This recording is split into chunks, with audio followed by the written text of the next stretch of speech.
السلام عليكم خوتي.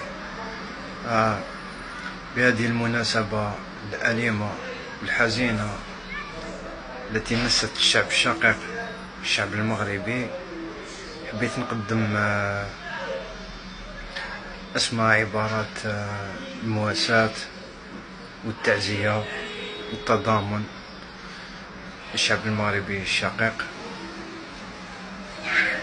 ان شاء الله اللي توفى وان شاء الله ربي يرحمهم ان شاء الله ويجعلهم في الجنه، اللي حاسوا ان شاء الله ربي يشافيهم ان شاء الله ويرجعوا لاهلهم سالمين ومعافين ان شاء الله. ما يكون غير الخير. ندعو ربي ان شاء الله يلطف بينا ان شاء الله ويهدينا وردنا اليه ردا جميلا ان شاء الله، وربي حنين وكريم ان شاء الله. تحياتي للشعب المغربي الشقيق. السلام عليكم ورحمة الله.